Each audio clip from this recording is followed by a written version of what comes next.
نحمده ونصلي على رسوله الكريم اما بعد فاعوذ بالله من الشیطان الرجیم بسم اللہ الرحمن الرحیم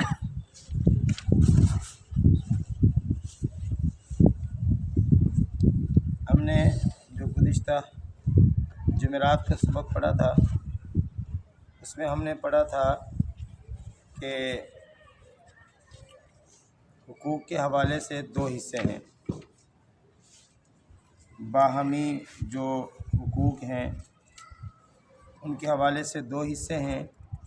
پہلا حصہ ہے جس کو عبدیت کہا جاتا ہے، اور یہ بات ہم نے پڑھی تھی، عبدیت اس تعلق کو کہا جاتا ہے جو خالق اور مخلوق کے درمیان ہو، اللہ اور بندوں کے درمیان۔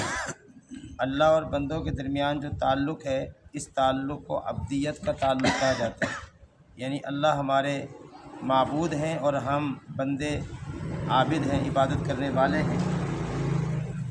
اور جو حقوق کے حوالے سے یا تعلق کے حوالے سے دوسرا حصہ ہے وہ ہے کہ جس میں بندوں کے آپس میں تعلقات ہوتے ہیں۔ آپس میں جو تعلقات ہوتے ہیں اس تعلق کو خلافت کہا جاتا ہے، نظام خلافت کہا جاتا ہے۔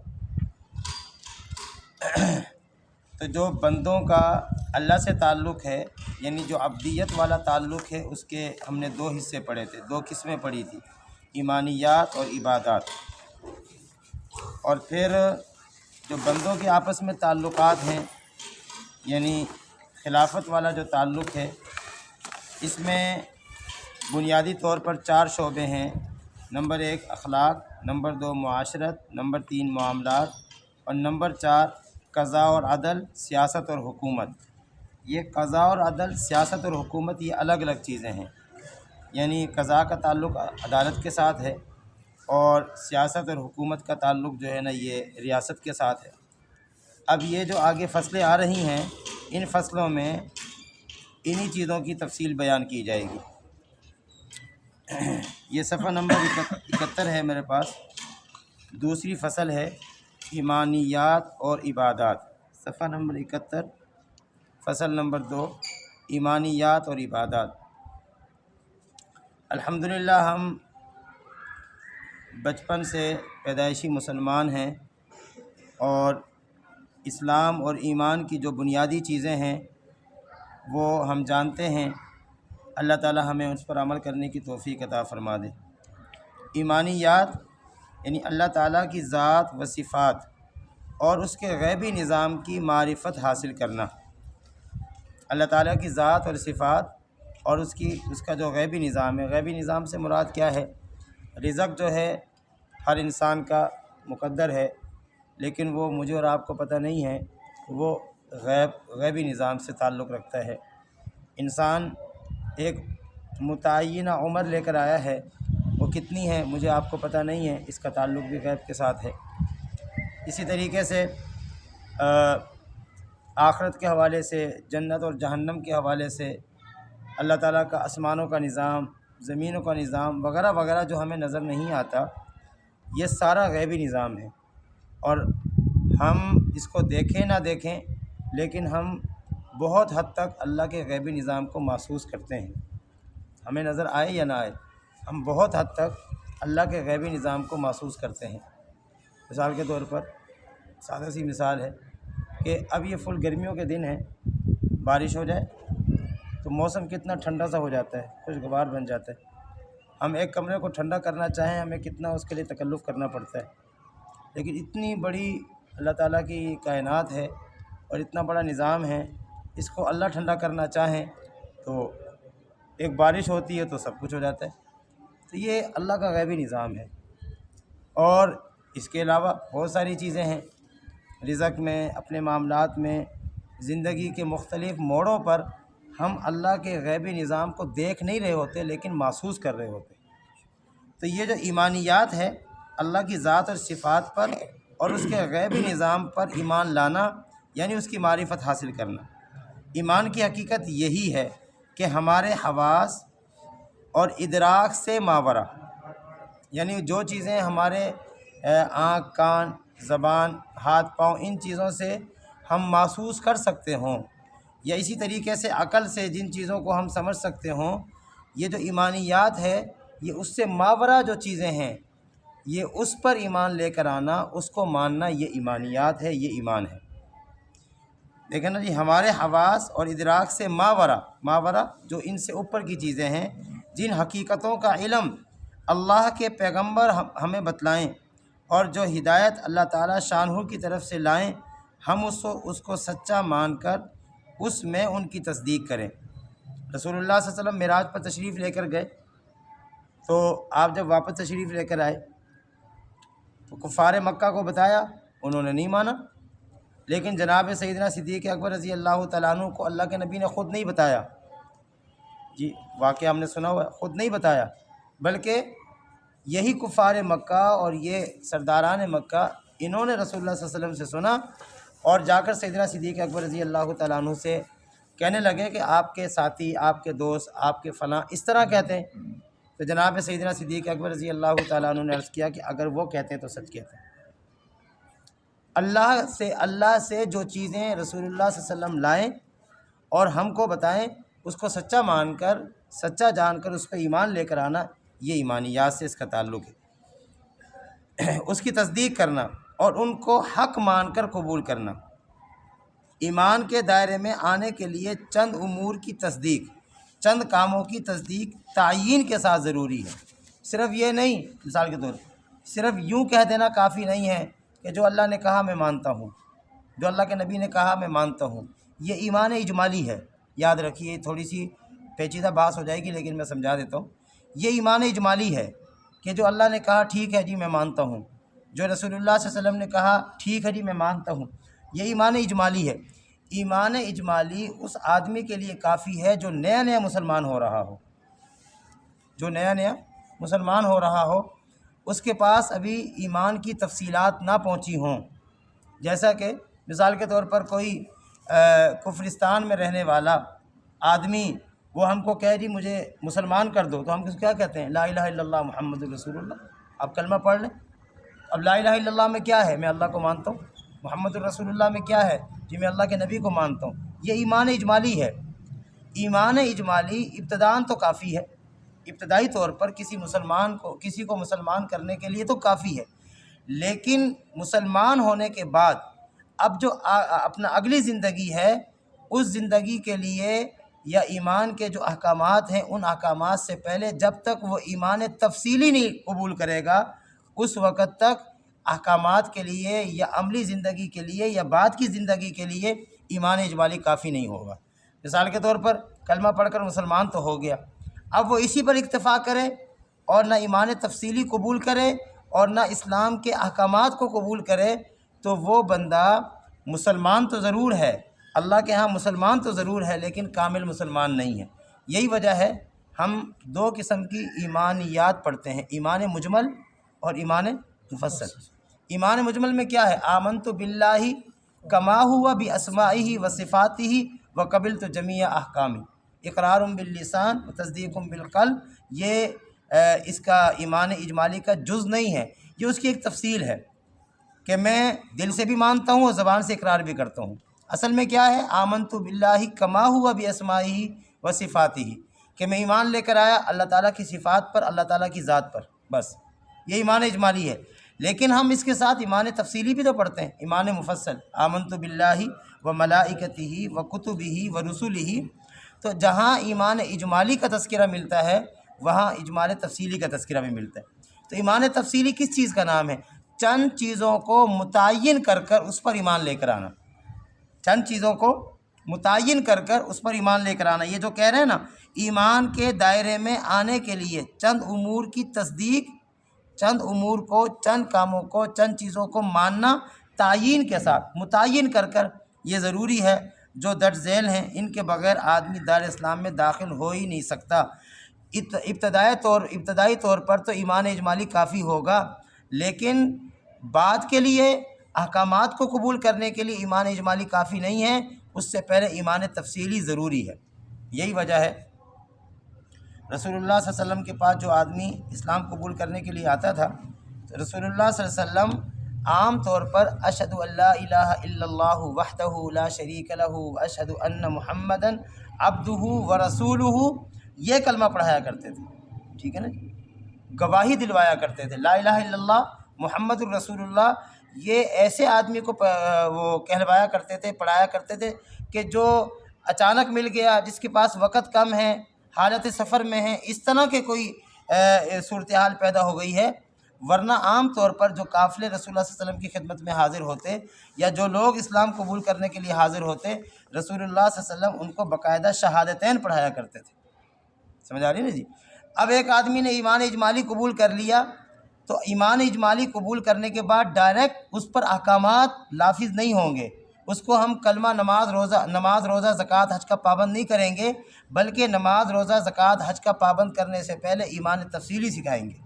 اور ایمان تفصیلی کیا چیز ہے کہ اللہ پر ایمان لے کر آؤ، یہ لکھا ہوا ہے، اللہ پر ایمان لاؤ، اللہ کے فرشتوں پر ایمان لاؤ، اللہ کی کتاب پر ایمان لاؤ، اللہ کے رسولوں پر ایمان لاؤ، آخرت کے دن پر ایمان لے کر آؤ، اور تقدیر پر ایمان لے کر آؤ۔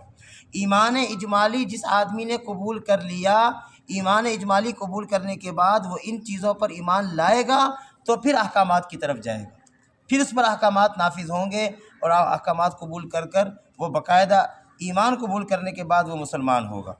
تو یہ جو کہہ رہے ہیں نا جی، ان کے بغیر آدمی دار اسلام میں داخل ہو ہی نہیں سکتا، وہ یہ 6 چیزیں ہیں: اللہ پر ایمان لانا، فرشتوں پر ایمان لانا، اللہ کی ساری کتابوں پر ایمان لانا، اللہ کے سارے رسولوں پر ایمان لانا، اور آخرت کے دن پر ایمان لانا، اور تقدیر پر ایمان لے کر آنا۔ یہی ایمان تفصیلی ہے۔ ایمان مفصل: آمنت باللہ پہلے نمبر پر، و ملائکتہ دوسرے نمبر پر، ٹھیک ہے، و کتبہ تیسرے نمبر پر، و رسلہ چوتھے نمبر پر، والیوم الآخر آخرت کے دن پر، یہ 5واں نمبر آ گیا، والقدر خیرہ و شرہ من اللہ تعالی، والبعث بعد الموت، ٹھیک ہے۔ یہ والبعث بعد الموت، یہ مرنے کا تذکرہ یہاں نہیں ہے، چونکہ مرنے کا جو آدمی مرنے پر ایمان رکھتا ہے، مرنے کے بعد پر ایمان رکھتا ہے، وہی آدمی آخرت پر ایمان رکھتا ہے۔ جس آدمی کا مرنے کے بعد پر ایمان نہیں ہے تو اس کا آخرت پر بھی ایمان نہیں ہے۔ گویا کہ والبعث بعد الموت اور والیوم الآخر، یہ دونوں چیزیں لازم ملزوم ہیں۔ جو آدمی آخرت کو مانے گا وہ مرنے کے بعد دوبارہ اٹھائے جانے کو مانے گا، اور جو آدمی مرنے کے بعد دوبارہ اٹھائے جانے کو مانے گا وہ قیامت کو مانے گا۔ اگر ان میں سے کسی ایک چیز کا بھی وہ انکار کر رہا ہے تو دوسری چیز کا انکار خود بخود لازم ہو جائے گا۔ اس لیے یہ 6 چیزیں ہیں ایمان مفصل میں، اور اس کو یہاں انہوں نے ذکر کر دیا۔ اب اس کی تفصیلات ہم کچھ نہ کچھ جانتے بھی ہیں، اللہ پر ایمان لانے کا کیا مطلب ہے، فرشتوں پر ایمان لانے کا کیا مطلب ہے، اللہ کی کتابوں پر وغیرہ وغیرہ، اور اس کی کچھ نہ کچھ تفصیل آگے آ جائے گی۔ تو دوسری فصل میں پہلی چیز ہے ایمانیات۔ ایمانیات پہلے نمبر پر ہے، عبادات دوسرے نمبر پر ہیں۔ ایک آدمی ایمان قبول نہ کرے اور وہ نمازیں پڑھنا شروع کر دے تو اس کی نماز کسی کام کی نہیں ہے، اس کے دیگر احکامات پر عمل کرنا کسی کام کا نہیں ہے۔ اس لیے ایمانیات پہلے نمبر پر ہیں اور عبادات دوسرے نمبر پر ہیں۔ یہی وجہ ہے کہ مکی زندگی جو 13 سال پر محیط ہے، 13 سال پر مشتمل ہے، اس 13 سال کی مکی زندگی میں ایمانیات پر محنت ہوئی ہے۔ صحابہ اکرام رضوان اللہ تعالیٰ علیہم اجمعین کے عقائد، نظریات، ان کی سوچ، ان کی فکر، ان کے نظریے کو بنایا گیا ہے۔ جب نظریہ بن گیا اور سوچ جو ہے نا وہ مضبوط ہو گئی، اس کے بعد صحابہ اکرام رضی اللہ تعالیٰ عنہم اجمعین سے ہجرت کروائی، اور ہجرت کروا کر مدینہ پاک لا کر پھر ان کے اوپر جو ہے نا وہ احکامات کو نافذ کیا گیا ہے، احکامات نازل کیے گئے ہیں۔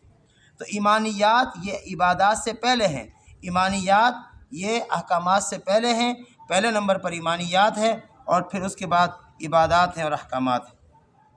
دیکھیے جی، عبادات دین و شریعت کی خاص اصطلاح میں عبادات بندے کے انہی اعمال کو کہا جاتا ہے جن کا خاص مقصد وہ موضوع اللہ تعالیٰ کے حضور میں اپنی عبدیت اور بندگی کے تعلق کو ظاہر کرنا، اور اس کے ذریعے اس کا رحم و کرم اور اس کا قرب ڈھونڈنا ہے۔ ایمانیات سے، ایمان سے، یاد رکھیے بھائی، ایمان سے اللہ تعالیٰ کے ساتھ تعلق جڑتا ہے۔ ایمان قبول کرنے سے اللہ تعالیٰ کے ساتھ تعلق جڑتا ہے۔ اس تعلق میں مضبوطی، اس تعلق میں ترقی، اور اس تعلق کے ذریعے اللہ تعالیٰ کے قرب میں مزید اضافہ یہ عبادات کے ذریعے ہوتا ہے اور احکامات کے ذریعے ہوتا ہے۔ انسان نے کلمہ پڑھ لیا لا الہ الا اللہ محمد الرسول اللہ، اللہ سے تعلق جڑ گیا، جناب محمد الرسول اللہ صلی اللہ علیہ وسلم سے تعلق جڑ گیا۔ اب جب ہم احکامات کو پورا کریں گے، نمازیں پڑھیں گے، زکوٰۃ، روزہ، حج، دیگر احکامات کو جب پورا کریں گے، اس تعلق میں استحکام آئے گا، اس تعلق میں پائیداری آئے گی، اس تعلق میں ترقی ہوگی، اور انسان اللہ کے مزید قریب ہوتا چلا جائے گا، انسان کو اللہ تعالیٰ کا مزید قرب حاصل ہوتا چلا جائے گا۔ تو یہ جو انہوں نے جملہ کہا نا کہ جن کا خاص مقصد اور موضوع، یعنی عبادات کا مقصد کیا ہے، موضوع کیا ہے، اللہ تعالیٰ کے حضور میں اپنی عبدیت اور بندگی کے تعلق کو ظاہر کرنا۔ اب جو آدمی کلمہ تو جس آدمی نے کلمہ تو پڑھ لیا ہے، ایمان تو قبول کر لیا ہے، لیکن وہ احکامات پر عمل نہیں کر رہا، عبادات کو نہیں پورا کر رہا، اس کا مطلب یہ ہے کہ وہ اللہ تعالیٰ کے ساتھ جو اس کا تعلق ہے اس کا اظہار نہیں کر رہا، اس کو ظاہر نہیں کر رہا۔ اور گزشتہ اسباق میں ہم یہ چیزیں پڑھ چکے ہیں کہ ایک آدمی کے ایمان والے ہونے کے لیے ظاہری طور پر جو علامات ہیں وہ کیا ہیں؟ احکامات کا پورا کرنا۔ ایک آدمی دلی طور پر مسلمان ہے لیکن اس کے وجود پر اسلامی احکامات نہیں ہیں تو ہم اس کو ظاہری طور پر مسلمان نہیں کہہ سکتے۔ تو احکامات پر عمل کرنے سے اللہ اور بندے کا جو تعلق ہے اس کا اظہار ہوتا ہے۔ اگر اللہ تعالیٰ کے احکامات پر عمل نہیں ہو رہا تو اللہ اور بندے کا جو تعلق ہے اس کا اظہار نہیں ہو رہا، اس کا اظہار نہیں ہو رہا۔ تو یہ جو کہہ رہے ہیں نا کہ اللہ تعالیٰ کے حضور میں اپنی عبدیت اور بندگی کے تعلق کو ظاہر کرنا، جناب محمد الرسول اللہ صلی اللہ علیہ وسلم، ہم نے یہ حدیث سنی ہوئی ہے، بڑی لمبی لمبی عبادات کیا کرتے تھے، رات کو لمبی لمبی نوافل پڑھا کرتے تھے، حتیٰ کہ رسول اللہ صلی اللہ علیہ وسلم کی پنڈلی مبارک میں ورم آ جایا کرتا تھا۔ اور امی جان امی عائشہ صدیقہ رضی اللہ تعالیٰ عنہا ایک مرتبہ رسول اللہ صلی اللہ علیہ وسلم سے عرض کرتی ہیں کہ اللہ کے نبی، آپ تو بخشے بخشائے ہیں، پھر بھی اتنی لمبی لمبی عبادات کیوں کرتے ہیں؟ تو رسول اللہ صلی اللہ علیہ وسلم نے جواباً ارشاد فرمایا تھا کہ میں اللہ تعالیٰ کا شکر گزار بندہ نہ بنوں، جی، یعنی اللہ تعالیٰ کے ساتھ جو بندگی کا تعلق ہے اس کا اظہار عبادات سے ہوگا، اس کا اظہار احکامات سے ہوگا، یہی چیز یہاں بتا رہے ہیں۔ اب ہم اپنے آپ کو بھی دیکھ لیں اور معاشرے میں دیگر مسلمانوں کو بھی دیکھ لیں کہ ہم ایماندار ہونے کے تو الحمدللہ سارے ہی دعوے دار ہیں، سارے دعوے دار ہیں۔ ہر مسلمان کلمہ پڑھنے والا کہتا ہے جی میں مسلمان ہوں، لیکن اللہ اور بندے کے تعلق کے لیے جو چیزیں اللہ نے خود بتلائی ہیں، نبی علیہ السلام کے ذریعے بتلائی گئی ہیں، آیا ان تعلق کے اظہار میں ہم یعنی کس معیار پر ہیں؟ کتنا معیار ہے؟ 100% ہے، 90% ہے، 50% ہے، 10% ہے؟ اگر یہ تعلق ہمارا مضبوط ہے تو ہماری جو عبدیت کی جو رشتے، اللہ پاک سے عبدیت کا جو رشتہ ہے، یہ تعلق ہمارا اس کی بنیاد پر مضبوط ہوگا۔ صرف ایمان کے قبول کرنے سے عبدیت کا تعلق مضبوط نہیں ہوگا، یاد رکھیے۔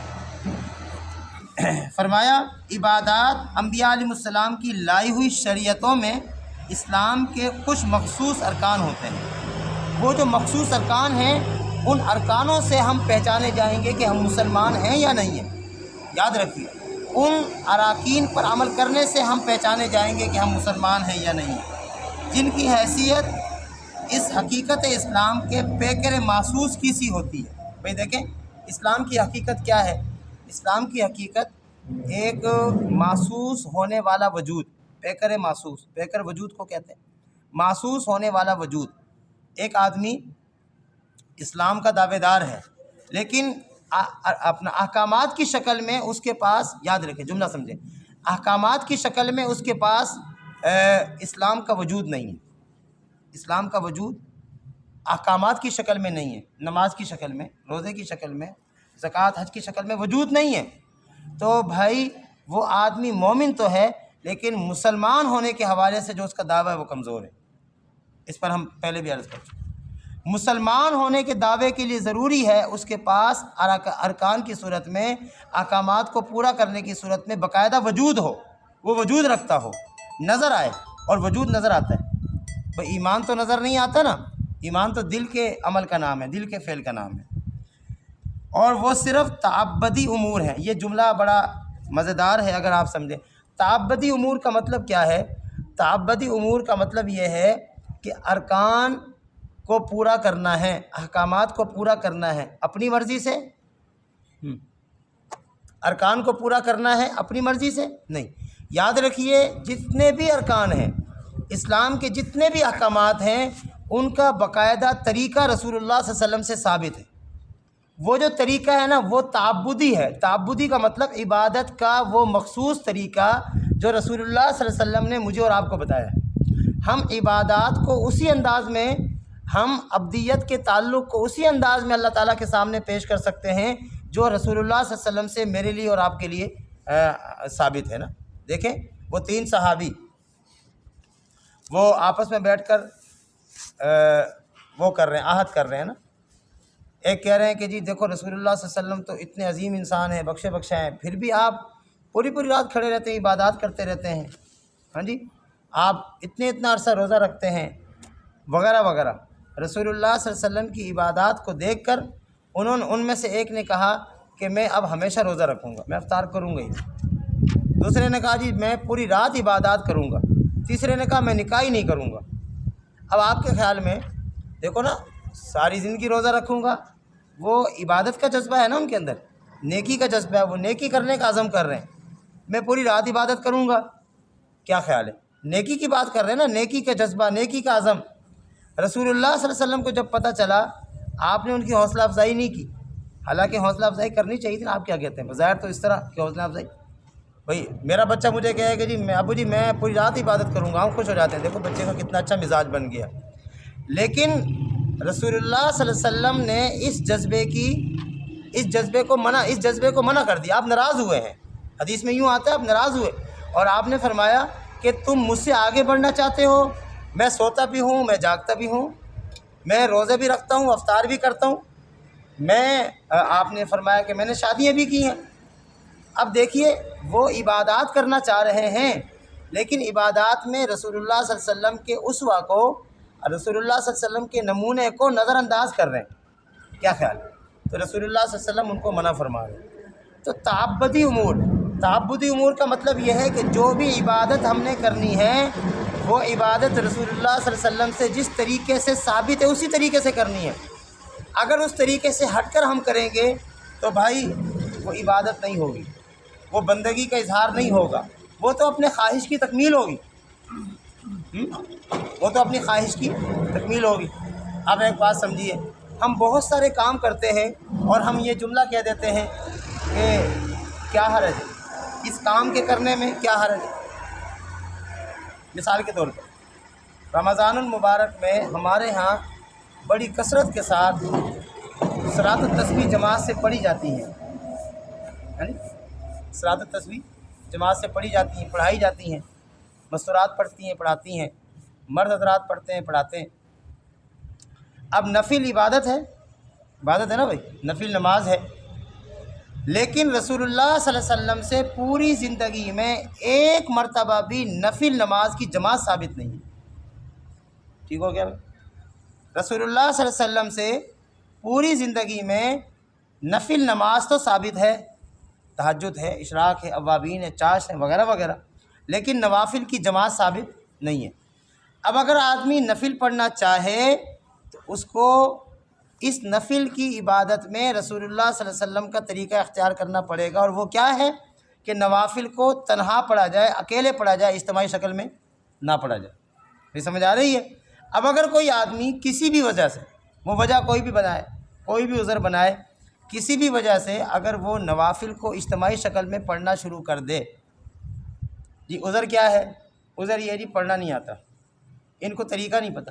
معذرت کے ساتھ یہ جو عذر ہے، یہ عذر آج سے زیادہ اس زمانے میں قابل قبول تھا یا آج کے زمانے میں اس زمانے میں تو لوگ نئے نئے مسلمان ہو رہے تھے، ٹھیک ہے، نئے نئے لوگ مسلمان ہو رہے تھے، نئے نئی خواتین مسلمان ہو رہی تھی۔ اس زمانے میں کوئی اگر یہ عذر کرتا جی ہمیں پتہ نہیں صلاۃ التسبیح کیسے پڑھنی، تو ہمیں پڑھ کر دکھا دو، تو اس زمانے میں تو یہ عذر سمجھ میں آتا۔ لیکن یہ تو وہ زمانہ ہے، ہم جو لوگ ہیں کہ سارے ہی ہم جدی پشتی مسلمان ہیں، خاندانی مسلمان ہیں، اسلام ہمارے گھروں میں یہ آج تو نہیں آیا کہ ہمیں ایک چیز کا طریقہ معلوم نہیں، تو آج یہ عذر کیسے قابل قبول ہو سکتا ہے؟ اور چلو کسی درجے میں اگر اس کو ہم قبول کر بھی لیں تو ایک دفعہ ہو جائے، 2 دفعہ ہو جائے، تعلیماً سکھلانے کے لیے 1 دفعہ 2 دفعہ، لیکن ہم ایک چیز کو عذر بناتے ہیں اور اس چیز کو عذر کی بنیاد پر ہمیشہ کی روٹین بنا لیتے ہیں۔ حالانکہ جو چیز عذر کے درجے میں قبول کی جاتی ہے وہ جب تک عذر ہے اس وقت تک وہ چیز قبول ہوتی ہے۔ کوئی بھی چیز جو مجبوری کے درجے میں کی جا رہی ہوتی ہے تو وہ چیز مجبوری کی حد تک ہوتی ہے۔ اب نفل نماز کو جماعت سے پڑھنا امر تعبدی جملہ سمجھ آ گیا؟ امر تعبدی کا تقاضا یہ ہے کہ اس کو اکیلے پڑھا جائے۔ یاد رکھیے، اگر کوئی آدمی صلاۃ التسبیح کی جماعت کرواتا ہے یا پڑھتا ہے تو اس کی وہ نماز مکروہ تحریمی ہے۔ اس کی وہ نماز مکروہ تحریمی کا مطلب جو حرام کے قریب ہے۔ اب بتائیے کہ جو کام حرام کے قریب ہے اس پر ثواب ملے گا، اس پر اجر ملے گا؟ یہ سمجھ آ رہی ہے؟ اس لیے جمعے کی نماز عورتوں کی نہیں ہے، صلاۃ التسبیح کی نماز عورتوں کی نہیں ہے، عیدوں کی نماز عورتوں کی نہیں ہے۔ تراویح کے لیے بھی یہ حکم ہے کہ صرف وہ بچی جو حافظہ ہے اپنے قرآن کی حفاظت کے پیش نظر اپنے گھر کی مستورات کو اجتماعی شکل میں اگر وہ تراویح پڑھا لے، اس کی گنجائش ہے۔ اس کے لیے باقاعدہ اعلان کرنے کی گنجائش نہیں ہے، اعلان کرنے کی اجازت نہیں ہے جی ہمارے ہاں تراویح ہوگی، یہی وجہ ہے ہم یہاں تراویح پڑھاتے ہیں، لیکن تراویح یہاں پر مستورات نہیں پڑھاتی، حالانکہ ہمارے پاس گھروں میں الحمدللہ حافظات موجود ہیں، اور ایک نہیں کئی موجود ہیں۔ تراویح یہاں بچے پڑھا رہے ہوتے ہیں، لڑکے پڑھا رہے ہوتے ہیں، چونکہ لڑکوں کی امامت، اور ان کے پیچھے بھی 2-3 مرد کھڑے ہوتے ہیں، 2-3 مرد کھڑے ہو کر پھر پچھلی صفوں میں جا کر عورتیں کھڑی ہوتی ہیں۔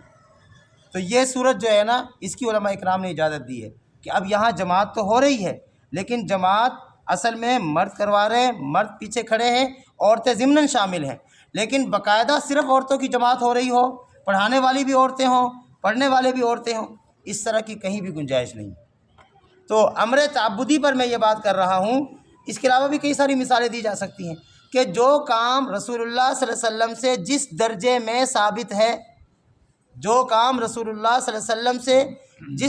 میں ثابت ہے، حضرات صحابہ اکرام نے جو کام جس درجے میں رسول اللہ صلی اللہ علیہ وسلم سے لے کر آگے امت تک پہنچایا ہے، ہم اس کام کو اسی درجے میں، اس کام کو اسی حیثیت سے، اس کام کو اسی طریقے کے مطابق کریں گے تو وہ امر تعبدی کی بنیاد پر عبادت بنے گا۔ اگر ہم اس کو کسی بھی حوالے سے تبدیل کر دیں گے، اس میں کمی بیشی کر دیں گے تو وہ امر تعبدی نہیں رہے گا، اور جب وہ امر تعبدی نہیں رہے گا تو وہ عبادات نہیں ہوں گی۔ یہ چیز سمجھنے کی ہے۔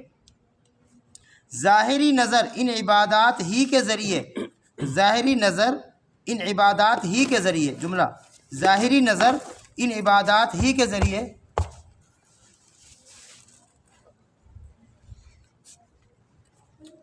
فرق و امتیاز کرتی ہے۔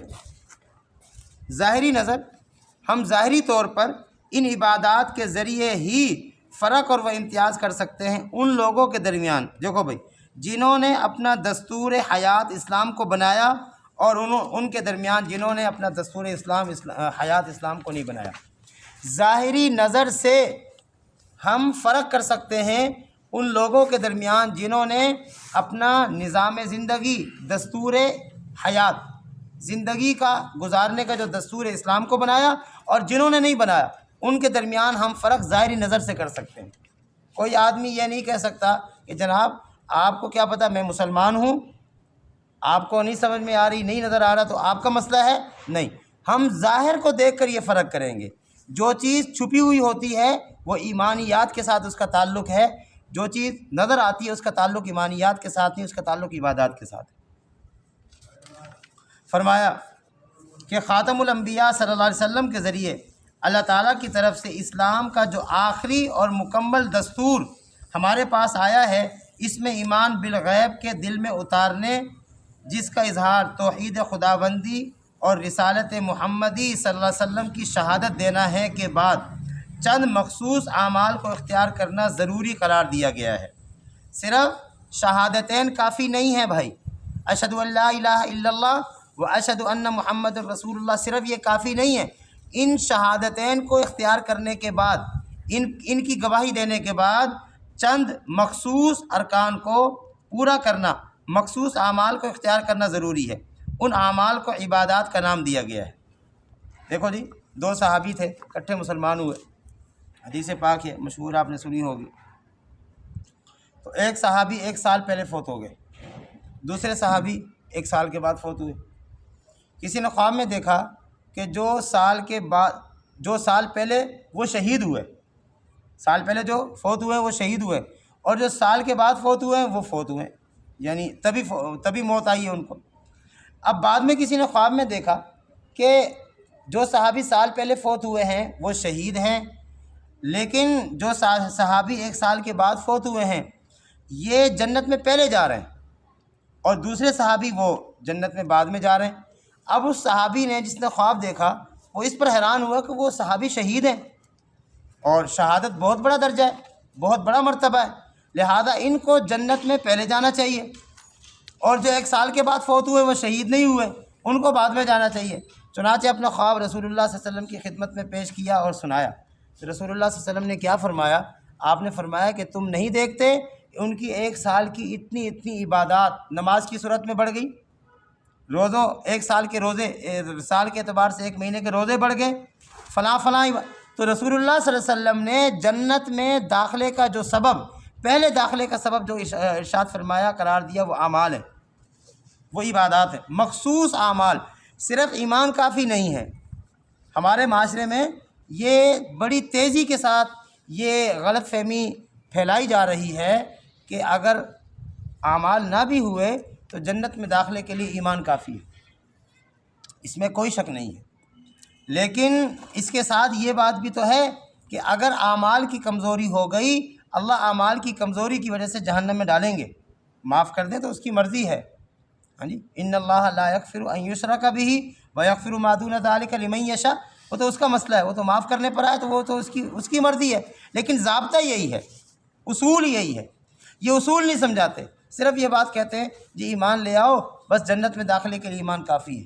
احکامات کے حوالے سے شریعت نے اتنی سختی نہیں کی، اور اس پر 1-2 مثالیں بھی وہ پیش کر دیتے ہیں کہ بھئی فلاں صحابی وہ جیسے ایمان لے کر آئے، ایمان لانے کے بعد ان کو 1 نماز پڑھنے کا بھی موقع نہیں ملا، وہ میدان جہاد میں گئے اور شہید ہو گئے، اور اللہ کے نبی صلی اللہ علیہ وسلم نے ان کو جنتی قرار دیا ہے۔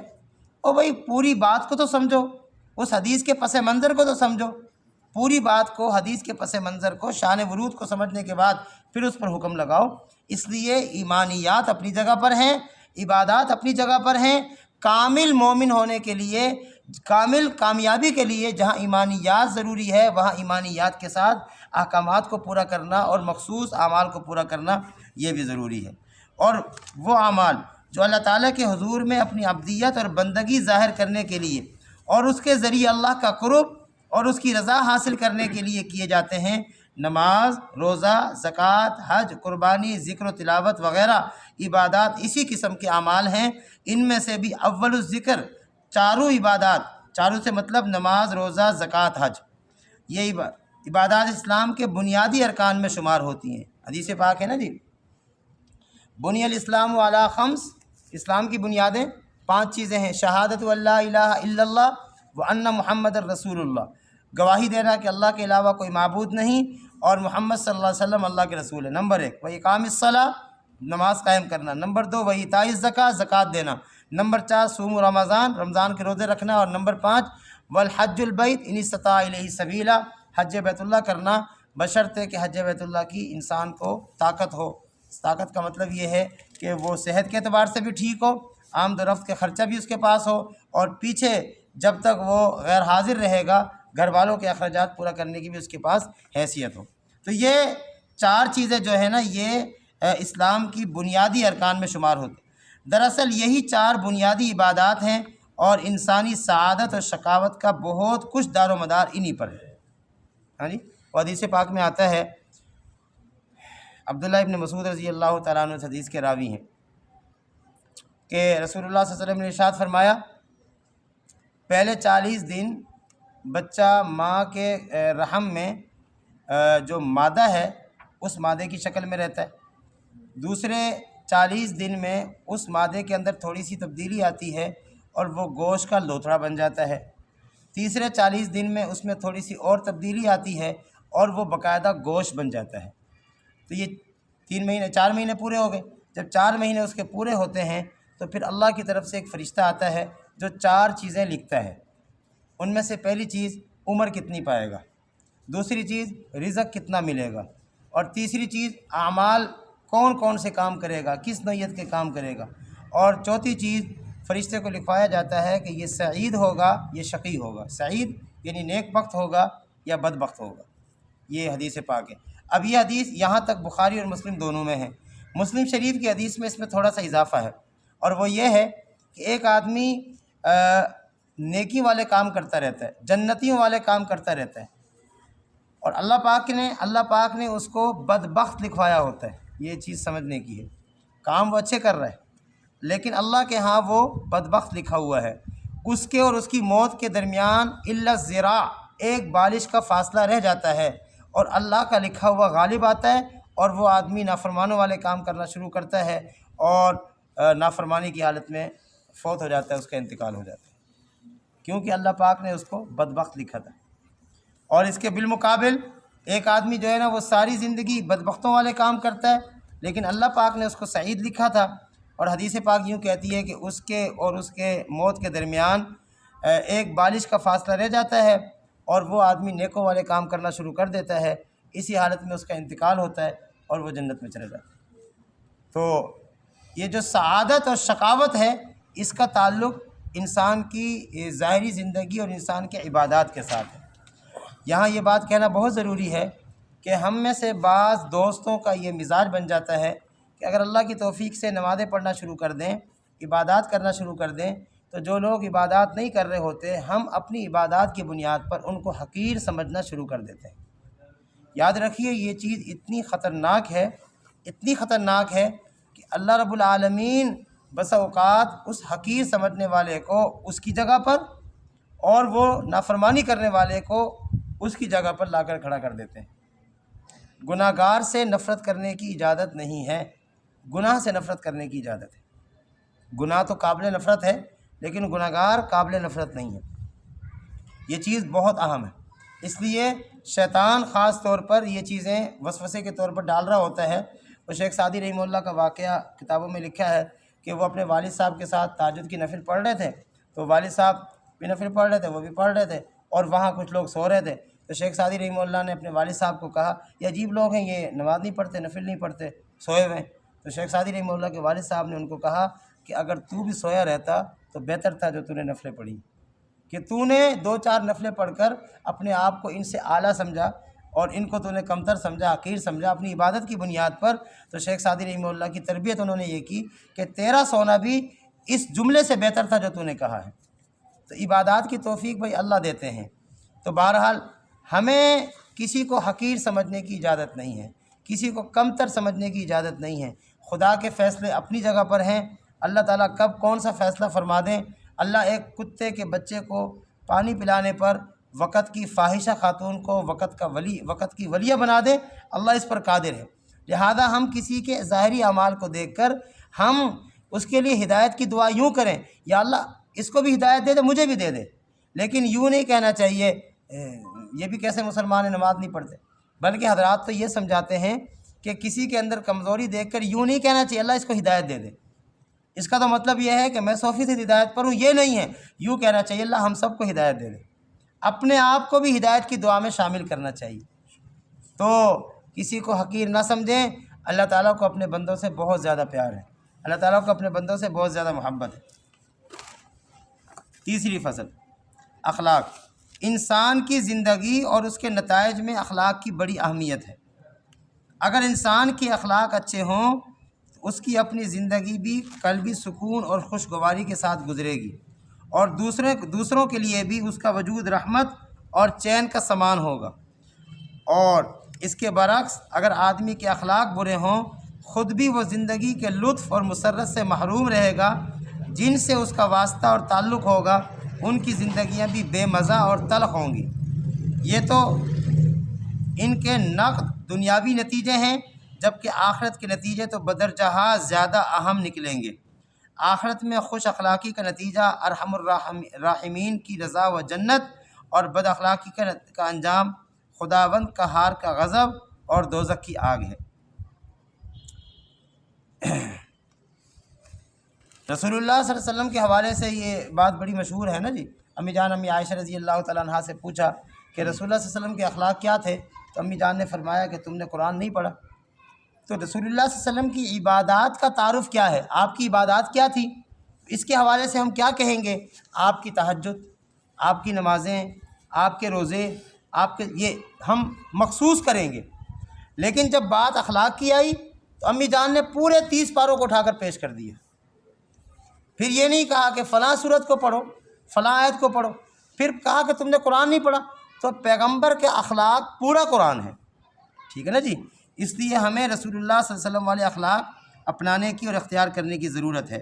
رسول اللہ صلی اللہ علیہ وسلم نے اپنی تعلیم میں ایمان و عبادات کے بعد جن چیزوں پر بہت زیادہ زور دیا ہے اور انسان کی سعادت کو ان پر موقوف بتلایا ہے، ان میں سے ایک یہ ہے کہ آدمی اچھے اخلاق اختیار کرے اور برے اخلاق سے اپنی حفاظت کرے۔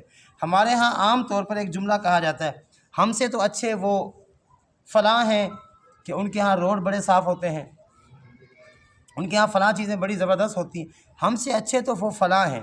یہ جملہ یاد رکھیے انتہائی کمزور سوچ اور ذہنیت کا ترجمان ہے۔ ہم سے اچھے وہ نہیں ہیں، سمجھ آ گئی؟ کیوں کہ روڈ کی صفائی وغیرہ وغیرہ اس کا تعلق اخلاقیات کے ساتھ ہے، اور اخلاقیات کا درجہ ہم پڑھ چکے ہیں، ایمانیات، عبادات، تیسرے نمبر پر اخلاقیات۔ بھائی سمجھ آ گئی ہے؟ تو جس آدمی کے پاس ایمانیات ہے، سمجھو بھائی عبادات ہیں، اخلاقیات میں اگر وہ کمزور ہے، اس کے مقابلے میں ایک آدمی ہے اس کے پاس اخلاقیات تو ہیں لیکن ایمانیات اور عبادات نہیں ہیں، تو وہ اس آدمی سے کبھی بھی بہتر نہیں ہو سکتا، وہ اس آدمی سے کبھی بھی بہتر نہیں ہو سکتا۔ اس کا ہرگز مطلب یہ نہیں ہے کہ ہم اخلاق نہ اختیار کریں، وہ ایک الگ پہلو ہے، لیکن اپنے آپ کو ایمانیات اور عبادات کی بنیاد پر کم درجے کا اور ان کو اخلاقیات کی بنیاد پر اپنے سے اعلیٰ درجے کا سمجھنا، دراصل یہ ایمان اور عبادات کی گستاخی اور توہین ہے، اور اس کی اہمیت کو نہ سمجھنا ہے۔ یہ سمجھ آ رہی ہے جی؟ ان میں سے ایک یہ ہے کہ آدمی اچھے اخلاق اختیار کرے اور برے اخلاق سے اپنی حفاظت کرے۔ رسول اللہ صلی اللہ علیہ وسلم کی بعثت کے بعد بعثت کے مقاصد جن کا قرآن مجید میں ذکر کیا گیا ہے، ان میں سے ایک یہ بھی ہے کہ آپ صلی اللہ علیہ وسلم کو انسانوں کا تزکیہ کرنا، وَيُزَكِّيهِمْ، تزکیہ، اور اس تزکیے میں اخلاق کی درستگی، یہ دوستی لکھا ہوا ہے، اخلاق کی دوستی نہیں، اخلاق کی درستگی اور اصلاح کی خاص اہمیت ہے۔ خود رسول اللہ صلی اللہ علیہ وسلم کا ارشاد ہے، میں اللہ کی طرف سے اس لیے بھیجا گیا ہوں کہ عمدہ اخلاق کی تعلیم دوں اور انہیں مرتبہ کمال تک پہنچا دوں، یعنی کسی بھی اخلاق کا جو آخری درجہ ہو سکتا ہے میں اس تک ان کو پہنچاؤں۔ حضرت عبداللہ بن عمر رضی اللہ تعالیٰ عنہ سے روایت ہے، یہ نا آپ ماشاءاللہ پڑھے لکھے لوگ ہیں، اگر عمر اور عمر کا فرق کیا ہے؟ اگر اس کے ساتھ واو ہو تو یہ عمر ہے، اور اگر بغیر واو کے ہو تو یہ عمر ہے۔ رسول اللہ صلی اللہ علیہ وسلم نے ارشاد فرمایا، تم میں سب سے اچھے وہ لوگ ہیں جن کے اخلاق اچھے ہیں۔ حضرت ابو درداء رضی اللہ تعالیٰ عنہ سے روایت ہے کہ وہ رسول اللہ صلی اللہ علیہ وسلم سے نقل کرتے ہیں، آپ صلی اللہ علیہ وسلم نے ارشاد فرمایا، قیامت کے دن مومن کے میزان عمل میں سب سے زیادہ وزنی اور بھاری چیز جو رکھی جائے گی وہ اس کے اچھے اخلاق ہوں گے۔ کس کے میزان عمل میں؟ مومن، ایمان کے بعد، اور جس کے پاس ایمان ہی نہیں ہے اس کے تو اعمال کا وزن ہی نہیں، یہ اخلاق کا وزن ہی نہیں ہوگا، یہ بات سمجھیں۔ ایمان ہوگا، عبادات ہوں گی، تو پھر جو ہے نا اس کے اخلاق کو جو ہے نا وہ عمل کے ترازو میں تولا جائے گا۔ اگر اس کے پاس اخلاق نہیں ہے، ایمان نہیں ہے، صرف اخلاق ہیں، تو بھائی وہ ابو جہل کو دیکھو تو صحیح، اس کے بارے میں کتابوں میں لکھا ہے وہ حاجیوں کو ستو پلایا کرتا تھا جی، وہ مدینہ اپنا مکہ المکرمہ کا متولی تھا، وہ حاجیوں کی خدمت کیا کرتا تھا، یہاں تک کتابوں میں لکھا ہے، اگرچہ اس حوالے سے تحقیق نہیں ہے، کہ وہ اپنی داڑھی سے صفائی کیا کرتا تھا۔ یہ جملہ جو ہے نا اس کی نیک جذبے کو بیان کرنے کے لیے بس اوقات بیان کیا جاتا ہے، لیکن یہ کوئی تصدیق شدہ جملہ نہیں ہے۔ تو کیا اتنی ساری اخلاقیات اور اخلاقی خوبیوں کے باوجود ہم اس کو جنتی کہہ سکتے ہیں؟ نہیں، چونکہ جنتی ہونے کے لیے یا آخرت کی کامیابی کے لیے بنیادی چیز جو تھی وہ ایمان ہے اور عبادات ہیں، جس سے وہ محروم ہیں۔ چند اہم اور ضروری اخلاق کا بیان۔ یوں تو قرآن و حدیث میں تمام اچھے اخلاق اور عمدہ روحانی صفات کی تعلیم دی گئی ہے، پورا قرآن ہی اخلاقیات کی تعلیم پر مشتمل ہے، اور سب برے اخلاق اور بری عادات سے بچنے کی تاکید فرمائی گئی ہے، لیکن یہاں ہم اسلام کے صرف ضروری اور بنیادی درجے کی چند اخلاقی ہدایتوں کا ذکر کریں گے اور یہ آگے اب آ رہی ہیں، ہم اس کو آج پڑھیں گے بھی، اور آج سے ہی ہم اپنے اندر ان اخلاق کو پیدا کرنے کی اور زندہ کرنے کی کوشش کریں گے۔ اخلاق حسنہ، اچھے اخلاق۔ نمبر 1، رحم دلی، دل کا نرم ہونا، جی دل کا نرم ہونا، خاص طور پر تربیت کے حوالے سے، اور خاص طور پر اپنے ماتحتوں کے حوالے سے، اور خاص طور پر عالیہ محترمہ کے حوالے سے، ٹھیک ہے۔ ہم تمام تر جو ہے نا جی ہنسی مزاح، یا اس پہلو کی جتنی بھی چیزیں ہیں نا، وہ ہم نے دروازے سے باہر کے لیے رکھی ہوتی۔ یعنی یہ صورتحال ہوتی ہے کہ بیگم کو غصہ کر رہے ہیں، ڈانٹ رہے ہیں، اچانک فون آئے گا نا، فون سنیں گے اور سارا غصہ ختم، اس سے ہنس کر بات کر رہے ہیں۔ تو یہ کیا؟ یہ رسول اللہ صلی اللہ علیہ وسلم فرماتے ہیں کہ سب سے بہترین وہ ہے جو اپنے گھر والوں کے لیے بہترین ہو، اور پھر فرمایا کہ میں اپنے گھر والوں کے لیے سب سے بہترین۔ تو یہ رحم دلی، دل کا نرم ہونا، دل کا بردباری والی جو صفت ہے نا، برداشت کرنا، کمزوریوں کو نظر انداز کرنا، خاص طور پر گھر کے ماحول میں ہم اس میں بہت کمزور ہوتے ہیں، اور اچھے خاصے لوگ کمزور ہوتے ہیں۔ باہر ہم ہنس کے ملیں گے، بڑے خوش اخلاقی کے ساتھ ملیں گے، خندہ پیشانی کے ساتھ ملیں گے، لیکن جیسے گھر میں داخل ہوں گے تو ہم مونچھوں کو تاؤ بھی دیں گے، اور آنکھیں اتار کر ہم پیشانی پہ رکھیں گے، اور سب کچھ ختم۔ تو یہ دیکھیں نا جی، یہ جو ہمارا گھر ہے یہ ہماری جنت ہے، اگر ہم اس کو جنت بنانا چاہیں۔ نمبر 2، سخاوت۔ نمبر 3 سے سخاوت تو ہم سمجھتے ہیں نا جی، سخاوت کس کو کہتے ہیں؟ ماشاءاللہ بڑے اکابرین بیٹھے، سخاوت کس کو کہتے ہیں؟ ایک سخاوت وہ ہے جو سیدنا صدیق اکبر رضی اللہ تعالیٰ نے کی تھی، ایک وہ جو عمر فاروق نے کی تھی رضی اللہ تعالیٰ عنہ، اور ایک عثمان غنی رضی اللہ تعالیٰ عنہ نے کی تھی۔ یہ سخاوت کے 3 درجے ہیں، ٹھیک ہے۔ عثمان غنی رضی اللہ تعالیٰ عنہ والی سخاوت کیا ہے؟ ان کے پاس مال ہی اتنا زیادہ تھا، وہ جتنا بھی خرچ کرتے تھے تو ان کو کمی محسوس نہیں ہوتی تھی، اس لیے وہ بے بہا دیا کرتے تھے، وہ تبوک کے موقع پر اتنا دیا۔ رسول اللہ صلی اللہ علیہ وسلم، وہ کتابوں میں لکھا ہے کہ آپ صلی اللہ علیہ وسلم جھولی میں جو ہے نا اشرفیاں لا کے ڈال دی، رسول اللہ صلی اللہ علیہ وسلم ایک ہاتھ سے ان اشرفیوں کو اٹھاتے، دوسرے ہاتھ پہ ڈالتے، اور دوسرے ہاتھ سے اٹھاتے، پہلے ہاتھ پہ ڈالتے، اور فرماتے عثمان فی الجنہ، عثمان فی الجنہ۔ بار بار یہ جملہ رسول اللہ صلی اللہ علیہ وسلم نے ارشاد فرمایا۔ اللہ کے نبی تو ایک دفعہ فرما دیتے، وہی کافی تھا، لیکن پتہ نہیں کتنی دفعہ ارشاد فرمایا۔ ایک سخاوت کا یہ درجہ ہے، اور ایک سخاوت کا درجہ ہے جو عمر فاروق رضی اللہ تعالیٰ نے اختیار کیا، اور وہ کیا ہے؟ آدھا مال لا کے دے دیا، آدھا گھر کے لیے چھوڑا ہے۔ اور ایک سخاوت کا درجہ ہے سیدنا صدیق اکبر رضی اللہ تعالیٰ نے جو اختیار کیا کہ سارا لا کے دے دیا۔ سمجھ آ گئی ہے؟ اسی وجہ سے صحابہ کرام رضی اللہ تعالیٰ، ایک بات عرض کر رہا ہوں، تمام انبیاء علیہ السلام میں جتنی بھی خوبیاں تھیں، جتنے بھی کمالات تھے، اللہ نے وہ تمام کمالات، وہ تمام خوبیاں رسول اللہ صلی اللہ علیہ وسلم میں بدرجہ اتم جمع فرمائی تھی۔ سمجھ آ رہی؟ بدرجہ اتم جمع فرمائی تھی، اب اس کی تفصیل کا وقت نہیں ہے۔ انبیاء علیہ السلام کے بعد آدم علیہ السلام سے لے کر قیامت تک جتنے بھی انسان آئیں گے، ان تمام انسانوں میں جتنی خوبیاں ہوں گی، جتنے بھی کمالات ہوں گے، سیدنا صدیق اکبر رضی اللہ تعالیٰ عنہ کے اندر اللہ پاک نے وہ تمام خوبیاں اور کمالات بدرجہ اتم جمع فرمائے تھے۔ سمجھ آ گئی؟ تمام تر کمالات ان کے اندر جمع تھے۔ اس لیے ہم صرف صداقت کے حوالے سے صدیق اکبر رضی اللہ تعالیٰ عنہ کو جانتے ہیں۔ سمجھ آ رہی ہے؟ عدالت میں ہم عمر فاروق رضی اللہ تعالیٰ عنہ کی مثال دیتے ہیں، سخاوت میں عثمان غنی رضی اللہ تعالیٰ عنہ کی مثال دیتے ہیں، اور شجاعت اور بہادری میں سیدنا علی المرتضیٰ رضی اللہ تعالیٰ عنہ کی مثال دیتے ہیں۔ یہ جزوی فضیلت ہے، اور یہ تمام کمالات صدیق اکبر رضی اللہ تعالیٰ عنہ کے اندر موجود ہیں، وہ کلی فضیلت رکھتے ہیں۔ بھئی سمجھ آ رہی ہے؟ تو بہرحال یہ دوسرے نمبر پر سخاوت۔ تو سخاوت کے 3 درجے ہو گئے، ایک آدمی کے پاس ہو پھر وہ خرچ کرے، ایک آدمی کے پاس ہو اور ضرورت کے بقدر ہو تو صحیح، ضرورت کے بقدر ہو، وہ اس میں سے آدھا خرچ کر دے، اور تیسرا سخاوت کا درجہ کیا ہے کہ انسان کے پاس ہو صرف ضرورت کے بقدر، پھر بھی اٹھا کر سارا خرچ کر دے۔ یہ صدیقی مزاج ہے۔ دوسرے نمبر پر جو ہے نا فاروقی مزاج ہے، تیسرے نمبر پر عثمان غنی، یہ ان کا مزاج ہے۔ تو بہرحال نمبر 3 سچائی۔ حدیث پاک میں آتا ہے ایک آدمی سچ بولتا رہتا ہے حتیٰ کہ اللہ تعالیٰ کے ہاں وہ سچا لکھا جاتا ہے، اور کل قیامت والے دن سچوں کی ایک الگ جماعت ہوگی، ان کا ایک الگ جھنڈا ہوگا، اور وہ اس جھنڈے کے نیچے جمع ہوں گے اور لوگ کہیں گے یہ سچوں کی جماعت ہے۔ اور حدیث پاک میں آتا ہے ایک آدمی جھوٹ بولتا رہتا ہے حتیٰ کہ وہ جھوٹا لکھا جاتا ہے، اور کل قیامت والے دن جھوٹوں کی ایک الگ جماعت ہوگی، ان کا ایک الگ جھنڈا ہوگا، اور لوگ ان کو پہچانیں گے اور کہیں گے یہ جھوٹوں کی جماعت ہے۔ سچائی، ٹھیک ہے نا جی۔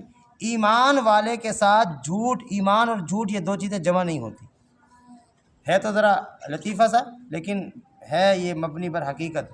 وہ ایک بزرگ کو کسی نے کہا حضرت فلاں پل چوروں نے چوری کر لی، ان بزرگوں نے ان کے لیے ہدایت کی دعا کی، تو جو ساتھ بیٹھے تھے نا ہماری طرح کم سوچ رکھنے والے، انہوں نے کہا حضرت آپ بھی بولیں سادہ ہیں، بھلا پل بھی کوئی چوری کرتا ہے؟ تو یہاں تک تو ہے لطیفہ۔ آگے جو ان بزرگوں نے جواب دیا وہ جواب حقیقت پر مبنی، انہوں نے کہا کہ پل کا چوری ہونا ممکن ہے، ایک مسلمان جھوٹ بولے یہ ممکن نہیں۔ مجھے مسلمان نے آ کر کہا پل چوری ہو گیا، تو میں مسلمان کی بات کو کیوں نہ مانوں؟ پل کا چوری ہونا ممکن ہے، مسلمان جھوٹ بولے یہ ممکن نہیں ہے۔ ایمان والا جھوٹ نہیں بولتا، سمجھ آ رہی؟ نمبر 4 ایفائے عہد۔ ایفائے عہد کو پورا کرنا۔ ہمارے ہاں تو یہ کوئی چیز ہی نہیں، وعدے کرتے رہتے، صبح کریں گے شام کو توڑ دیں گے، شام کو کریں گے صبح توڑ دیں گے۔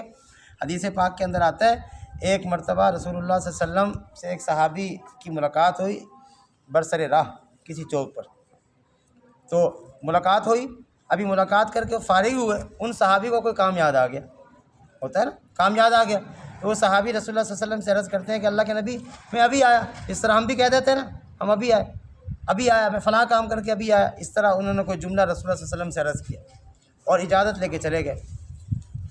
3 دن کے بعد حدیث پاک کے اندر آتا ہے 3 دن کے بعد وہ صحابی اسی رستے سے دوبارہ گزرے، تو رسول اللہ صلی اللہ علیہ وسلم کو وہیں موجود پایا۔ صحابی تو بھول گئے تھے، رسول اللہ صلی اللہ علیہ وسلم سے ملے اور آپ سے عرض کیا اللہ کے نبی آپ یہاں خیر سے؟ فرمایا بھائی تم کہہ کر گئے تھے میں ابھی آیا، تو میں تو تمہارے انتظار میں کھڑا ہوں کہ بھائی تم نے مجھے کہا تھا میں ابھی آیا، تو میں اگر چلا جاتا تو تم کہیں یہ نہ سوچتے کہ دیکھو جی میں نے کہا تھا اور چلے گئے۔ ایفائے عہد کا اس درجے اہتمام، ہم تو رسول اللہ صلی اللہ علیہ وسلم کو ماننے والے، آپ کا کلمہ پڑھنے والے، آپ سے محبت کا دعویٰ کرنے والے، ہماری زندگی میں یہ چیزیں کہاں ہیں؟ 18ویں پارے کے شروع میں اللہ رب العالمین نے ایمان والوں کی کچھ صفات بیان کی ہیں۔ قد افلح المؤمنون الذین هم فی صلاتهم خاشعون والذین هم عن اللغو معرضون والذین هم للزکاة فاعلون والذین هم لفروجهم حافظون الا علی ازواجهم او ما ملکت ایمانهم فانهم غیر ملومین فمن ابتغى وراء ذلك فاولئک هم العادون۔ یہ عہد سمجھ آ گئی ہے؟ عہد و پیمان کو پورا کرنا یہ ایمان والوں کی شان ہے، اور ہم عہد و پیمان کو پورا کرنا اس کو کچھ سمجھتے ہی نہیں ہیں۔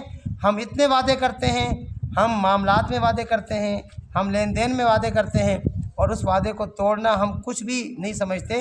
حالانکہ ہم سارے جانتے ہیں منافقین کی جو رسول اللہ صلی اللہ علیہ وسلم نے علامات بتائی ہیں، ان میں ایک علامت یہ ہے کہ بندہ وعدہ کرے اور وعدہ کر کے اس کی خلاف ورزی کرے۔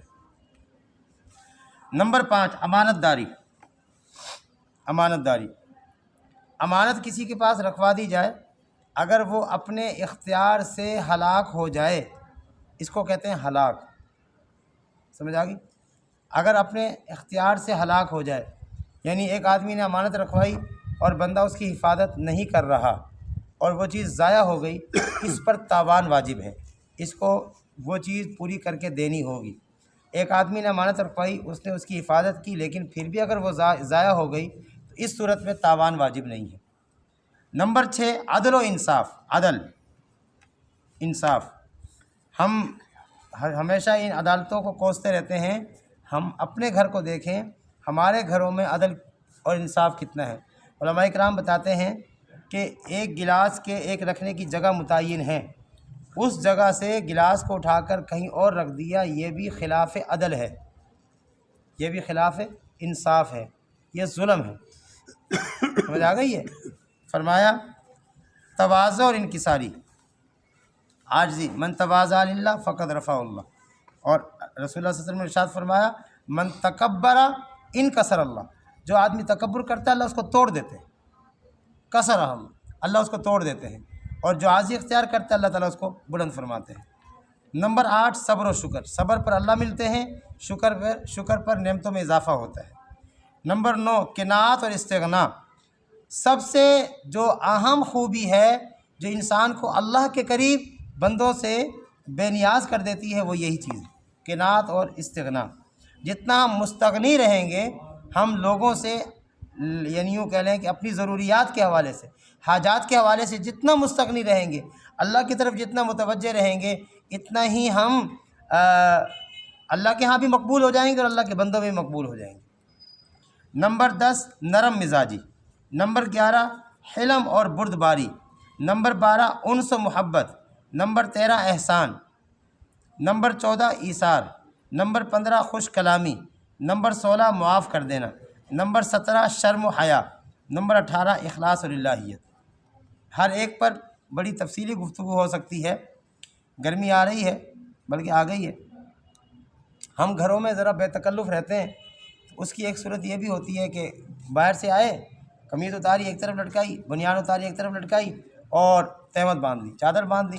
دیہاتی ماحول میں، شہری ماحول میں ذرا اور کچھ پہن لیتے ہیں۔ اب وہ ہم اتنا بے تکلف ہو جاتے ہیں کہ عام طور پر ہمارے ناف سے جو نچلی جگہ ہے یہ نظر آ رہی ہوتی ہے۔ یاد رکھیے کہ ناف سے لے کر گھٹنے کے نیچے تک گھٹنا شامل ہے، یہ سطر ہے، یہ حصہ اگر نماز میں کھل جائے نماز ٹوٹ جاتی ہے۔ تو جو چیز نماز عملی زندگی کی تربیت ہے نا بھائی، نماز انسان کی عملی زندگی کی تربیت ہے، تو جس چیز سے نماز میں اگر وہ چیز کھل جائے نماز ٹوٹ جاتی ہے، آپ اندازہ لگا لیں کہ اس چیز کو نماز کے علاوہ عمومی زندگی میں کھولنے کی اجازت کیسے دی جا سکتی ہے۔ ہمارا آج کا نوجوان اس کو گناہ ہی نہیں سمجھتا، یہ نہاتے ہیں اور بے تکلف ہو کر نہا رہے ہوتے ہیں اور کوئی شرم و حیا نہیں ہوتی۔ رسول اللہ صلی اللہ علیہ وسلم نے فرمایا اذا فاتک الحیا فافعل ما شئت، اور ایک حدیث میں آتا ہے فاصنع ما شئت، جب انسان بے حیا ہو جائے وہ جو چاہے کرتا رہے۔ تو یہ بہت اہم چیز ہے، اخلاص و الہیت، ہر کام اللہ کی رضا کے لیے کیا جائے۔ ہم کسی کے ساتھ تعاون کرتے ہیں، اتنا یہ وبا کی صورت اختیار کر چکا ہے یہ معاملہ، عجیب سا مسئلہ ہے، سبزی دے رہے ہیں کسی کو اس کی بھی تصویر بن رہی ہے، 2 کلو چاول چینی یہ 2-4 چیزیں بنا کے اس کا پیک، چلو اس کی تصویر بن رہی ہے۔ بھائی ٹھیک ہے، ترغیب کے لیے گنجائش ہے کہ بھائی آپ کوئی نیکی کریں، مثال کے طور پہ آپ صدقہ کر رہے ہیں اور آپ اس کی تشہیر کرتے ہیں، ایک ذہن یہ ہے کہ بھائی لوگوں کو بھی پتہ چل جائے اور لوگ بھی دینا شروع کر دیں، اس درجے میں تو چلو سمجھ میں آتا ہے، لیکن یہاں یہ چیزیں مقصود نہیں ہوتی، یہاں ذاتی، یعنی وہاں عجیب سی سوچ ہے، کھڑے ہیں بیت اللہ شریف کے پاس، بیت اللہ شریف کی طرف جو ہے نا اب وہ تصویر بنا رہے ہیں، بھائی کیا کر رہے ہو؟ یہ کس قسم کی عبادت ہے؟ ایک صاحب نماز پڑھ رہے دوسرے کی تصویر بنا رہے ہیں، بھائی یہ کیا ہے؟ تصویر حرام ہے۔ آپ یاد رکھیے کہ حدیث پاک اٹھا لیں، احادیث مبارکہ کا ذخیرہ، جتنی سخت وعید تصویر سازی پر ہے اتنی سخت وعید شرک پر بھی نہیں ہے، سمجھا گی؟ شرک پر نہیں ہے، اللہ مشرک کو اٹھا کے جہنم میں ڈال دیں گے۔ تصویر بنانے والے کو کہیں گے تم نے میرے مقابلہ کرنے کی کوشش کی، اس تصویر میں روح ڈالو، روح ڈالنے پر مجبور کریں گے، کہاں سے ڈالے گا بندہ؟ اتنی سخت وعید ہے کہ رسول اللہ صلی اللہ علیہ وسلم پر سیدنا جبریل امین وعدہ کر کے گئے آنے کا، لیکن کچھ تاخیر ہو گئی، مشہور حدیث ہے۔ تو جب آئے تو رسول اللہ صلی اللہ علیہ وسلم نے پوچھا کہ تم تو کہہ کر گئے تھے میں آؤں گا، لیٹ آئے ہو؟ تو انہوں نے کیا کہا تھا؟ جس گھر میں کتا اور تصویر ہو اس گھر میں رحمت کے فرشتے نہیں آتے۔ ہمارے گھر تو تصویروں سے بھرے ہوئے، ہر کمرے میں تصویریں لگی، کہیں انسانوں کی لگی کہیں جانوروں کی لگی ہوئی، رحمت کہاں سے آئے گی؟ اس لیے یہ چیزیں بہت اہم ہیں، ان چیزوں کی دیکھو نا، کسی درجے میں اگر تصویر سے کوئی دینی فائدہ سمجھ میں آ رہا ہے کسی درجے میں تو چلو کوئی گنجائش نکلتی، لیکن جس تصویر میں کوئی دینی فائدہ نہیں، نہا کر دھو کر وہ پلستر شلستر منہ کا کیا کریم شریم لگا کر اور دیکھ رہے اور تصویریں بناتے پھر، بھائی کیا ضرورت پڑی ہوئی ہے؟ اچھا عجب کس چیز کا نام ہے؟ حب جار، حب مالی، کس چیز کا؟ انہی چیزوں کا تو نام ہے۔ حضرات مشائخ فرماتے ہیں انسان کے اندر جتنی بھی روحانی بیماریاں ہیں ان تمام روحانی بیماریوں میں سے سب سے آخر میں حب جاہ اور حب مال یہ بیماری نکلتی، اپنے آپ کو کچھ سمجھنا، اپنے آپ کو بڑا سمجھنا۔ تو یہ جو 18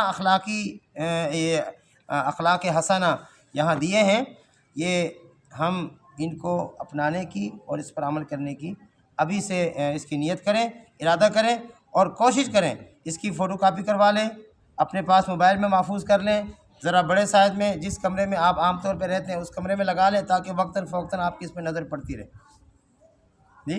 اور اپنے بچوں کو، گھر کے افراد کو انہیں ترغیب دے کر پیار محبت سے ان چیزوں پہ لانے کی کوشش کریں۔ اخلاق ذمیمہ، شرک نمبر 1، ظلم نمبر 2، ریاکاری۔ ریاکاری یہ ہم سمجھتے ہیں کہ وہ اللہ کی رضا کے لیے اخلاص کے ساتھ آدھی کھجور بھی اگر صدقہ کر دی جائے اللہ رب العالمین اس کا ثواب احد پہاڑ کے برابر اخلاص کے بقدر، صرف یہ بات نہیں، اخلاص کے بقدر احد پہاڑ کے برابر ثواب عطا فرما دیں گے۔ لیکن اس کے بالمقابل کوئی آدمی احد پہاڑ کے برابر کسی چیز کا صدقہ کرے اور مقصد دکھلاوا ہو، ریاکاری ہو، تو اللہ رب العالمین اس عبادت کو کسی بھی درجے میں قبول نہیں فرمائیں گے۔ ریاکاری اللہ کو بالکل پسند نہیں ہے، بالکل بھی پسند نہیں ہے۔ اس لیے ہم اپنی عبادات سے ریاکاری کو نکال دیں، بالکل نکال دیں۔ جتنا عبادات سے ریاکاری کو نکالیں گے اتنا عبادات میں اخلاص پیدا ہوگا، اور جتنا عبادات میں اخلاص پیدا ہوگا اتنا وہ عبادت قبولیت کے زیادہ قریب ہو جائے گی۔ تکبر اللہ کی چادر ہے۔ اللہ فرماتے ہیں جو میری چادر کھینچنے کی کوشش کرتا ہے، اللہ کی چادر کون ہم سے کوئی کھینچے نا تو ہم بتائیں گے اس کو، اپنی طاقت کے بقدر سزا دیں گے۔ اللہ کی چادر کو کوئی کھینچے اور کامیاب ہو جائے۔ نمبر 5، جھوٹ بولنا۔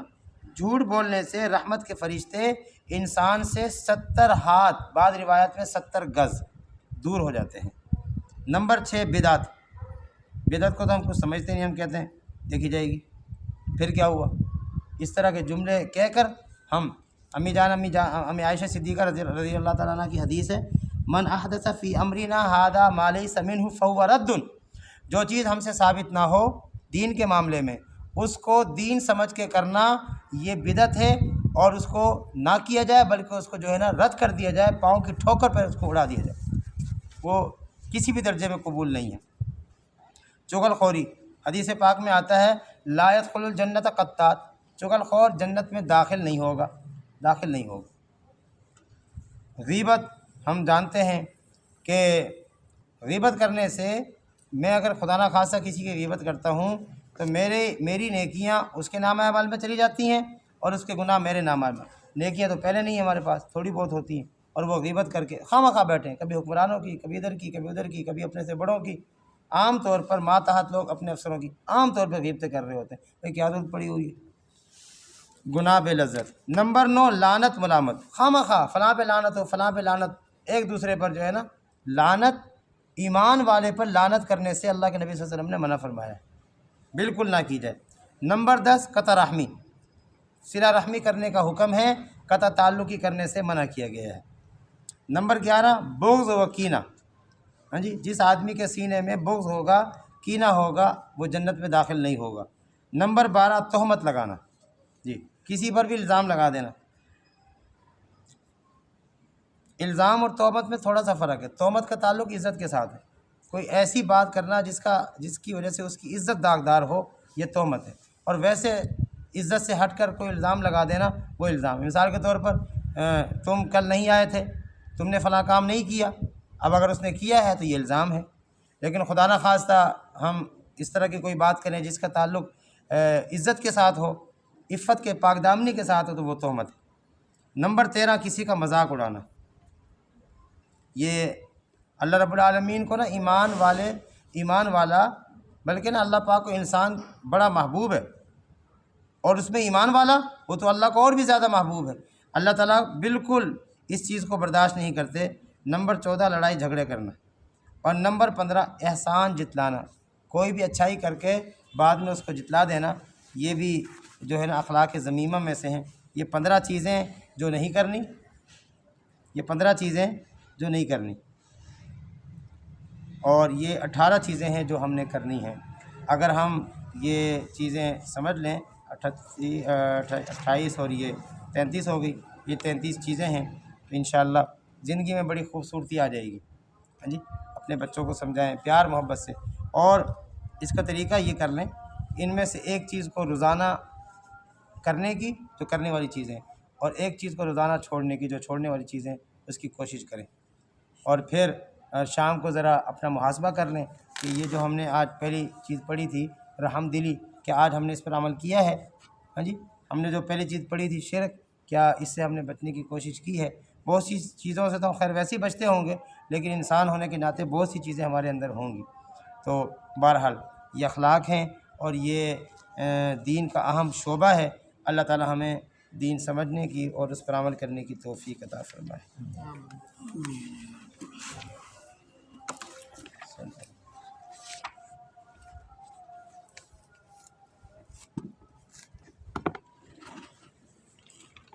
بسم اللہ الرحمن الرحیم، الحمد للہ رب العالمین، الرحمن الرحیم، مالک یوم الدین، اللہم صلی علی محمد النبی الامی وعلی آلہ وسلم تسلیما، اللہم ربنا آتنا فی الدنیا حسنہ وفی الآخرۃ حسنۃ وقنا عذاب النار، صلی اللہ تعالی علی خیر خلقہ محمد وعلی آلہ واصحابہ اجمعین برحمتک یا ارحم